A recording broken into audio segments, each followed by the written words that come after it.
Hello everyone, welcome to SSP classes. Discuss करेंगे, जैसा कि आप सभी को पता है कि हम लोग का डेवलपमेंट चैप्टर चल रहा था और लास्ट वीडियो में मैंने आपसे कहा था कि अगला जो वीडियो होगा वो आपका डेवलपमेंट चैप्टर का ही होगा। तो ये आपका लास्ट होगा इसका टॉपिक, डेवलपमेंट का प्रिंसिपल ऑफ डेवलपमेंट। जी हाँ, इसके बारे में आज हम बात करेंगे।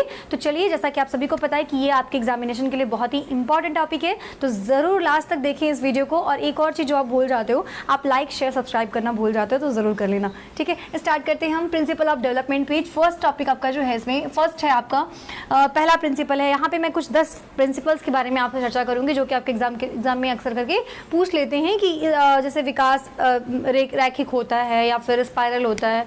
ठीक है, तो लीनियर या स्पाइरल होता है, तो इस टाइप के क्वेश्चन कुछ एग्जामिनेशन में पूछ लेते हैं। ठीक है, तो उसके बारे में आज हम चर्चा करेंगे। इन सिद्धांतों से आपके एग्जामिनेशन में कभी कभी क्वेश्चन आ जाया करते हैं, तो इसको आप जरूर देख लें और लास्ट तक देखें। फर्स्ट देखिएगा प्रिंसिपल ऑफ कंटिन्यूटी। यहाँ पे आपका है निरंतरता का सिद्धांत। ये क्या कहता है? निरंतरता, निरंतर समझ सकते हैं आप इसके वर्ड से कि विकास जो है, जैसा कि मैं पहले भी बता चुकी हूँ कि निरंतर चलने वाली प्रक्रिया है। ये वुम्ब टू टुम्ब चलेगी, आपका जीवन पर्यंत विकास आप में होता रहेगा, है ना। आपका जीवन पर्यंत आप कुछ ना कुछ नई चीज़ें या तो सीखते रहेंगे, सिखाते रहेंगे, उस पर भी सिखाने में भी डेवलपमेंट होगा और नई बहुत सारी तरीके से आप अलग अलग तरीके से डेवलपमेंट आपकी लाइफ में होता रहेगा। वो जीवन पर्यंत चलने वाली प्रक्रिया है जी। तो ये आपका हो जाएगा प्रिंसिपल ऑफ कंटिन्यूटी। ये फर्स्ट इसका है ये प्रिंसिपल। सेकंड प्रिंसिपल मेरा क्या है? Principle of development direction. यहाँ पे डायरेक्शन का डेवलपमेंट हो रहा है। यहाँ पे मतलब दिशाओं में विकास जो होता है वो दिशाओं में होता है, इसकी बातें की जा रही हैं। अब आप सोच रहे होंगे कैसे दिशाओं में होता है, तो यहाँ देखिएगा इसको दो पार्ट में बांट लिया गया है। विकास की दिशा का सिद्धांत है ये फर्स्ट बांटा गया है सेफेलोकॉर्डल और एक होता है प्रॉक्सिमोडिस्टल। इसको आप कह सकते हैं स्रोत पदोन्मुखी और प्रॉक्सिमोडिस्टल को आप कह सकते हैं समीपस्थ दूरस्थ विकास जी। तो अगर आप इसकी बात करते हैं सेफेलोकॉर्डल, आप इसके हिंदी नेम से भी जान सकते हैं सिरोध पदोन्मुखी। ठीक है, और सेफेलो से आप समझ जाएंगे, सिर के बारे में बात हो रही है, इन चीज को दिमाग में रखिएगा। तो सेफेलोकॉर्डल या फिर आपका सिरोध पदोन्मुखी मतलब सिर से विकास जो आपका होता है, सिर से पैर की तरफ होता है। अब आप सोच रहे होंगे ये कैसा विकास है? जी हाँ, तो सिर से पैर की तरफ विकास की अगर हम बात करते हैं तो ये आप ध्यान से देखिएगा एक बार कि जो आपको मैं पहले बता दूं, हमेशा पहले सिर डेवलप होता है बेबी का।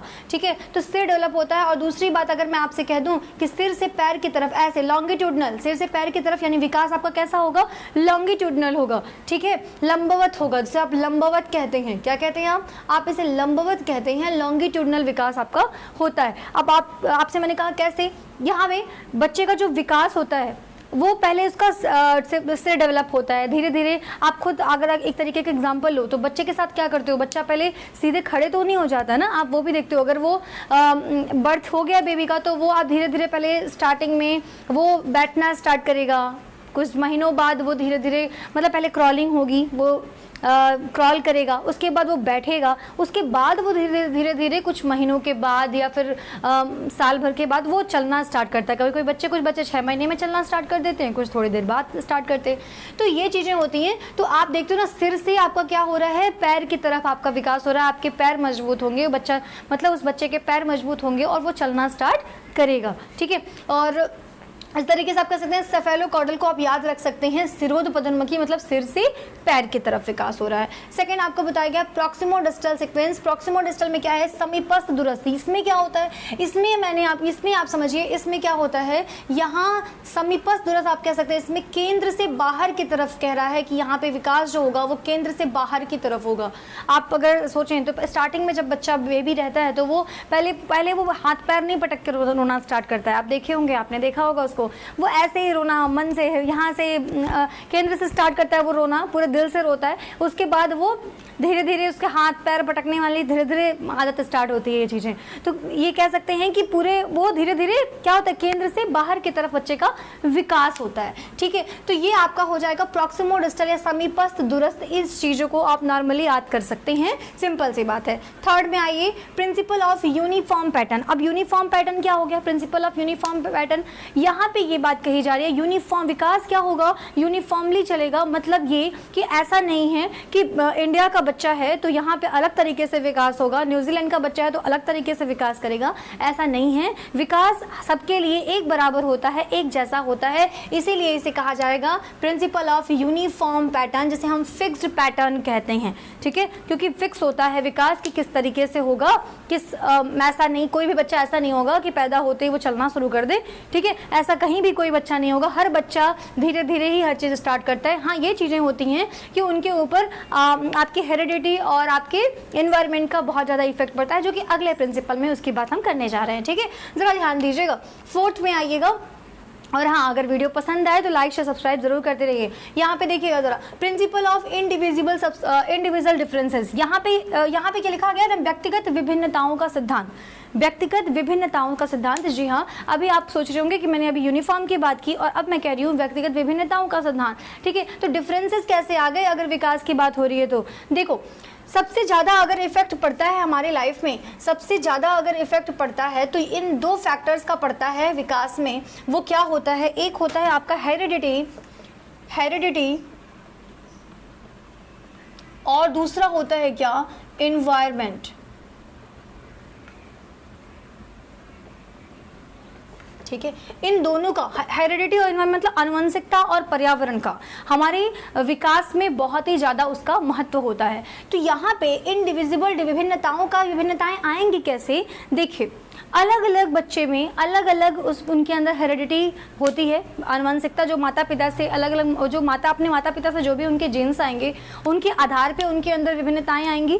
ठीक है, विकास, उनके बढ़ने का क्रम, वो सब चीज़ें तो अलग बात हो गई। यहाँ पे जो बात हो जा रही है, यहाँ बात हो रही है कि बच्चे के अंदर जो विभिन्नताएं आएंगी, हर बच्चा यूनिक होगा, हर बच्चा कुछ अलग तरीके का सोचेगा, अलग तरीके की उसकी एक्टिविटीज़ रहेंगी। तो यहाँ पे बात ये की जा रही है कि अगर हम किसी बच्चे के बारे में बात करें तो उस बच्चे में उसका आनुवंशिकता, माता पिता से जो उनके जीन्स आएंगे, ठीक है, उनके आधार पे उनका जो तरीका होगा समझने की शक्ति या फिर कोई भी चीज़ उनकी अलग हो सकती है। और साथ में पर्यावरण का भी प्रभाव पड़ेगा, एनवायरनमेंट का भी प्रभाव पड़ेगा कि उनके पास, उनके आसपास का माहौल कैसा है, उसके अकॉर्डिंग वो विकास करेंगे। आपने देखा होगा कि कुछ बच्चे क्या होते हैं, बहुत ही जल्दी वो बहुत ही फ्रैंकली बोलना स्टार्ट कर देते हैं, छोटे से ही वो 3 साल से शुरू हो जाते हैं, बहुत ही अच्छे से बात करेंगे, आपको लगेगा कितने अच्छे से बात कर रहे हैं, और या फिर बहुत समझदारी के साथ बात करते हैं। कुछ बच्चे आजकल तो आप देख रहे होंगे 4-5 साल के बच्चे भी बहुत ही समझदारी के साथ बात करते हैं, ऐसा लगता है कि कितने बड़े हो गए, उतने बड़े तो हम भी अपने समय में नहीं सोचा करते थे, है ना। तो ऐसा होता है, तो उनके आसपास का माहौल वैसा होता है, मतलब एटमॉस्फेयर ऐसा होता है कि वो उस तरीके से सोचते हैं।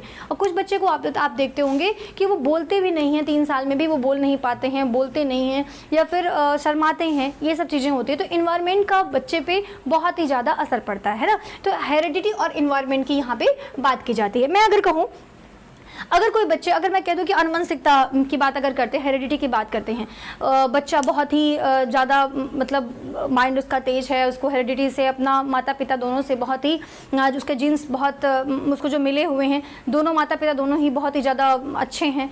लेकिन क्या होता है, अगर मैं कह दूँ कि उनको जो हेरिडिटी, जो बच्चे, अगर उस बच्चे को हम बंद कर दें एक कमरे में, ठीक है, अगर उस बच्चे को कहीं जाने ना दे, उसको इन्वायरमेंट ना दे, ठीक है, तो क्या वो बच्चा लोगों से जब इंटरेक्ट नहीं होगा तो क्या उसका विकास उसी बच्चे की तरह होगा जो बच्चा बाहर निकल रहा है, इन्वायरमेंट में सब कई लोगों से मिल रहा है, अलग तरीके से मिल रहा है, तो क्या उससे अलग नहीं होगा? होगा, बिल्कुल होगा। इसीलिए मैं कह सकती हूँ कि इसे हम कह सकते हैं कि बच्चों के ऊपर हेरिडिटी और इन्वायरमेंट का बहुत ही ज़्यादा असर पड़ता है। या फिर अगर हम कहते हैं कि माता पिता से उनको जो जीन्स मिले हुए हैं उनका असर बच्चे पे पड़ रहा है, उनका असर बच्चे पे ना पड़े, ऐसा हो सकता है? ऐसा नहीं हो सकता, ऐसा हमेशा नहीं होता। किसी किसी केस में होता है कि आप देखते हैं कि एकदम से अलग बच्चा हो जाता है, हेरिडिटी उस पर लगता ही नहीं है कि हाँ इनका ही बच्चा है। तो वो चीज़ें कुछ मतलब कभी कभी ऐसा हो जाता है, बट हमेशा नहीं होता है। हालांकि ये चीज़ें बताई जा रही। तो विभिन्नताओं की अगर हम बात करें, व्यक्तिगत विभिन्नताओं की बात करें, तो इस तरीके से हर एक बच्चा क्या होता है, अलग होता है, उनकी अलग अलग कैपेसिटी होती है, अलग अलग सोचने का तरीका होता है। तो हम कह सकते हैं हर बच्चा यूनिक होता है, प्रिंसिपल ऑफ इंडिविजुअल डिफरेंसेस की बात में। अगला आए 5th में, development proceeds from general to specific. जो डेवलपमेंट होता है, जो विकास होता है, वो कैसा होता है, वो जनरल टू स्पेसिफिक होता है। अगर मैं जनरल टू स्पेसिफिक की बात करूं, विकास मेरा जनरल टू स्पेसिफिक, अब आप सोच रहे होंगे जनरल से स्पेसिफिक कैसे होगा जी। तो अगर हम जनरल से स्पेसिफिक की बात करें तो ध्यान से देखिएगा, अगर कोई बच्चा है तो अगर कई सारा सामान रखा हुआ है, यहाँ पे आपने बहुत सारा सामान रखा हुआ है, तो बच्चे की नज़र पहले बड़े सामान पे पड़ेगी, जनरल पे। जो बड़ा सामान है, बड़ी चीज़ों को देख के वो जल्दी आकर्षित होगा, अरे ये चीज़ें, वो उसको दिखाई देगा। बगल में रखी सुई नहीं दिखाई देगी उसे, आप उसे करके देख सकते हैं, ठीक है। तो जनरल चीज़ें, या तो आप दूसरे तरीके से समझ लें कि हम जो यूज़ करते हैं बारीकियों को, पहले बच्चे को वॉवेल नहीं बताया जाता कि वॉवेल क्या है, AEIOU एक वॉवेल है, ये बिल्कुल ही नहीं बताया जाता। पहले बच्चे को ABCD पूरी बता दी जाती है, लास्ट में सेकंड स्टेज में उसको वॉवेल बताया जाता है। तो बारीकियों को, छोटी चीज़ों को, स्पेसिफिक चीज़ों को वो बाद में देखते हैं। तो कह सकते हैं कि विकास जो होता है कैसा होता है, वो जनरल टू स्पेसिफिक होता है, सामान्य से विशिष्ट की तरफ होता है जी। अगला मेरा क्या है, प्रिंसिपल ऑफ इंटर रिलेशन, अंतर संबंध का सिद्धांत। अंतर संबंध का सिद्धांत ये क्या है, प्रिंसिपल ऑफ इंटर रिलेशनशिप ये क्या है, ये है, मैंने आपको इससे पहले जो आपको बताया था डेवलपमेंट टॉपिक में ही, अगर आपने पढ़ा होगा तो PCSC बताया था मैंने, ये मैंने बताया था PCSC, है ना। तो आपको मैंने क्या बताया, फिजिकल डेवलपमेंट बताया था, फिर मैंने आपको कॉग्निटिव डेवलपमेंट बताया था, फिर आपको मैंने सामाजिक, ये सोशल डेवलपमेंट, तब जाके आपका इमोशनल डेवलपमेंट। ये 4 मैंने डेवलपमेंट बताए थे पार्ट, फिजिकल, शारीरिक, संज्ञानात्मक, फिर आपका सामाजिक विकास, और फिर मैंने इमोशनल डेवलपमेंट के बारे में बताया था। तो यहाँ पे अंतर संबंध क्यों कहा जा रहा है, यहाँ पे इसलिए कहा जा रहा है क्योंकि ये सारे एक दूसरे से इंटर रिलेटेड होते हैं। क्यों होते हैं इंटर रिलेटेड, यहाँ पे ज़रा देखिएगा, अगर आप शरीर से बच्चा मतलब परेशान है, वो उसकी तबीयत नहीं ठीक है, तो क्या वो मन से पढ़ पाएगा, नहीं पढ़ पाएगा, वो मन से नहीं कर पाएगा, तो संज्ञान पे भी असर पड़ेगा। फिर आप आ जाइए, अगर बच्चा जिन लोगों के साथ है, अगर वो साथ उसका बेटर नहीं है, समाज में वो अच्छी पोजीशन में अच्छे लोगों के साथ नहीं है, तो फिर वो क्या होगा, वो भी उसके ऊपर असर पड़ेगा, ठीक है। इमोशनल डेवलपमेंट पे तो असर पड़ेगा ही पड़ेगा। तो इसलिए कह सकते हैं कि ये सारे एक दूसरे से इंटर रिलेटेड होते हैं। तो विकास जो होता है उसे हम कह सकते हैं अंतर संबंध का सिद्धांत में हम यही कह सकते हैं कि ये इन सब में इंटर रिलेशन होता है, संबंध होता है, ठीक। अगला क्या है, प्रिंसिपल ऑफ इंटीग्रेशन। यहाँ पे एकीकरण का सिद्धांत, इंटीग्रेशन के बारे में बात करेंगे, एकीकरण। अब आप सोच रहे होंगे यहाँ पे क्या है, तो यहाँ पे अगर आप ड्राइव करते हैं, या फिर मैं ही अभी आपको पढ़ा रही हूँ, तो यहाँ पे मैं कई चीज़ों का यूज़ कर रही हूँ, मेरे हाथ भी कभी कभी मतलब हाथ तो अक्सर करके हाथ का यूज़ कर दे रही हूँ, फिर कभी मैं लिख भी रही हूँ, मैं बोल भी रही हूँ, फिर मैं अपने संज्ञान का भी यूज़ कर रही हूँ, कई सारी चीज़ों का मैं यूज़ कर रही हूँ, ठीक है। तो हम इसमें कह सकते हैं कि ये सब एकीकृत होकर हमारी हर चीज़ें हम लोग उसका यूज़ करके फिर विकास हो रहा है, ठीक है। तो एकीकरण के सिद्धांत में हम ये बात कह सकते हैं कि उसमें हम सब कुछ यूज़ कर रहे हैं। हम गाड़ी चलाते हैं तो हम पैर का भी यूज़ करते हैं, हम हाथों का भी यूज़ करते हैं, हम आगे भी देखते रहते हैं तो हम अपनी आँखों का भी यूज़ करते हैं, तो ये कह सकते हैं, ठीक है। तो ये प्रिंसिपल ऑफ इंटीग्रेशन है। 8th आपको क्या मैंने कहा था, कुल 10 हम 10 डेवलपमेंट के बारे में बात करेंगे, इसमें 8 है, 2 और भी हैं आपके, वो भी देखेंगे। यहाँ पे ज़रा ध्यान दीजिएगा, प्रिंसिपल ऑफ प्रेडिक्टेबिलिटी, पूर्वानुमान का सिद्धांत। यहाँ पे क्या है, पूर्वानुमान का सिद्धांत। कोई भी टीचर उस चीज़ को पढ़ाता है तो उसके दिमाग में ये चीज़ें पहले आती हैं कि क्या होता है, जैसे आप एक यूज़ करते हैं, लोग कहावत यूज़ करते हैं, कह सकते हैं आप, उस पूत के पाँव पालने में ही दिखाई देते हैं। तो उसमें क्या होता है, उसमें ये चीज़ें होती हैं कि बच्चे को देख के लोग अनुमान लगा लेते हैं, ये बच्चा ऐसा होगा, ये बच्चा वैसा होगा, ठीक है, उसको देख के पता कर लेते हैं। तो यही है आपका पूर्वानुमान का सिद्धांत, है ना। जैसे हम कह सकते हैं कि अगर बच्चे की कलाई, ये एक्सरे रिपोर्ट में अगर कलाई देखते हैं, रिस्ट को देख कि हम उसकी हाइट का पता कर सकते हैं, तो ये चीज़ आपकी आ जाती है किसमें, प्रिंसिपल ऑफ डेवलपमेंट में, पूर्वानुमान के सिद्धांत में। तो ये चीज़ आप ध्यान रखेंगे। नेक्स्ट आपका क्या है, नेक्स्ट आपका ये पूरा कंप्लीट हो गया। नेक्स्ट है development is the product of maturation and learning. इसमें क्या है, इसमें ये है कि मैचुरेशन जो होगा वो एक तरीके का क्या होगा, वो लिमिट सेट करता है डेवलपमेंट की। क्या सेट करता है, लिमिट सेट करेगा। मतलब जब बच्चा जिस स्टेप पे वो अगर मैच्योर हो गया है, तभी वो उन चीज़ों को सीख पाएगा जो आप, अगर उसके सीखने लायक चीज़ें हैं, वो इतनी मैच्योरिटी उसके अंदर आ गई है कि वो उसे सीख सकता है, तभी वो सीख पाएगा। मीन्स क्या है कि हम कह सकते हैं कि मैचुरेशन क्या करेगा, मैचुरेशन क्या करेगा, वो लिमिट सेट करेगा।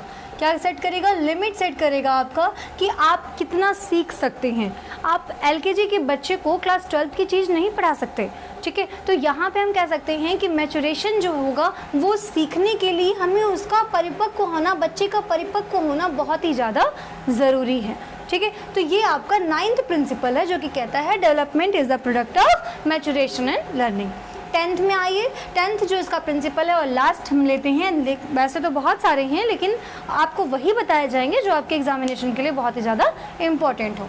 Principle of spiral versus linear, यहाँ पे क्या है, ये वर्तुलाकार बनाम रैखिक, स्पायरल को हम लोग वर्तुलाकार बोलते हैं, लीनियर रैखिक, इन दोनों में आप ये पूछना है, यहाँ पे ये पूछा जाएगा आपसे कि बताइए कि डेवलपमेंट वर्तुलाकार होता है या फिर रैखिक चलता है। मीन्स अगर हम कह दें सीधी विकास सीधी रेखा में चलता है, तो सीधी रेखा में मतलब क्या, कभी भी विकास का स्तर चेंज नहीं होगा, बदलेगा नहीं, ठीक है। तो देखिए विकास कभी भी सीधी रेखा में रैखिक नहीं होता, वो क्या होता है, वो स्पाइरल होता है इस टाइप का, इसे हम वर्तुलाकार कहते हैं, ये स्पाइरल होता है विकास। क्यों, आपको मैं एक बहुत पहले मैंने बताया था, जो इससे पहले वाली वीडियोस में मैंने बताया था, इन्फेंसी में क्या होता है, मैंने बताया इन्फेंसी यानी शैशवावस्था में क्या होता है, शैशवावस्था में बच्चे का जो फिजिकल डेवलपमेंट है वो बहुत तेज़ी से होता है। फिर आपको मैंने बताया कि चाइल्डहुड में क्या होता है, थोड़ा कम होता है, ठीक है, उसका उतनी तेज़ी से उसका डेवलपमेंट, फिजिकल डेवलपमेंट उतना तेज़ी से नहीं होता। मतलब क्या, एक बार उसका डेवलपमेंट तेज़ी से हो रहा है फिर थोड़ा कम हो रहा है, तो इस तरीके से संतुलन बना रहता है विकास में भी, ठीक है। तो इसीलिए यहाँ पे किया गया है कि यहाँ पे principle of spiral and linear, तो यहाँ पे वर्सेस लीनियर, तो यहाँ पे आप कहेंगे कि लीनियर नहीं होता विकास जो होता है वो स्पायरल चलता है, वर्तुलाकार चलता है। तो ये थे आपके कुछ 10 प्रिंसिपल्स डेवलपमेंट के, और यहाँ पे आपका डेवलपमेंट का ये टॉपिक मैं कंप्लीट कर रही हूँ, ये ख़त्म हो गया आपका, और नेक्स्ट वीडियो जल्दी ही आपके पास आएगा जिसमें और भी इंपॉर्टेंट चीज़ें बताई जाएंगी। इससे पहले भी मैंने CGP के बहुत सारे टॉपिक, बहुत ही इंपॉर्टेंट टॉपिक आपके सीटेट से रिलेटेड मैंने बताए हैं, उसे भी ज़रूर देखें, और ज़रूर देखिए, साथ में लाइक शेयर सब्सक्राइब भी ज़रूर करें। Thank you, have a nice day.